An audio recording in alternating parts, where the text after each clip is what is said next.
ஆப்பிரிக்க பன்றிக் காய்ச்சல் பரவுவதை தடுக்க குறிப்பாக பினாங்கு கம்போங் சலாமாட்டில் உள்ள பன்றி பண்ணையாளர்கள் வர்த்தகர்கள் அனுமதி பத்திரங்களை தவறாக பயன்படுத்தவோ நோயுற்ற அல்லது ASF தொற்றுள்ள பன்றிகளை சட்டவிரோதமாக இடமாற்றம் செய்யவோ வேண்டாம் என்று பினாங்கு கால்நடை சேவைகள் இலாகா நினைவூட்டியுள்ளது. இதுவரை அந்த பகுதியில் 4 பண்ணைகளில் ASF தொற்று கண்டறியப்பட்டுள்ளது. இதில் 351 பன்றிகள் இறந்தன. மேலும் 1709 பன்றிகள் கொல்லப்பட்டுள்ளன. எனினும் பெரும்பாலான நோய் தொற்றுள்ள பன்றிகளுக்கு எந்த அறிகுறியும் தென்படவில்லை. பன்றிகள் கொல்லப்படும் இடத்திலிருந்து எடுக்கப்பட்ட 21 மாதிரிகளில் நோய் தொற்று உறுதி செய்யப்பட்டது.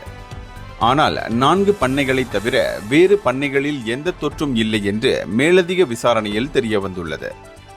சுமார் 1,20,000 பன்றிகளை வைத்திருக்கும் 63 பண்ணைகளில் இந்த நோயை கட்டுப்படுத்த JPVPP அதன் அமலாக்கம், கண்காணிப்பு, ஆய்வுகளை தீவிரப்படுத்தியுள்ளது.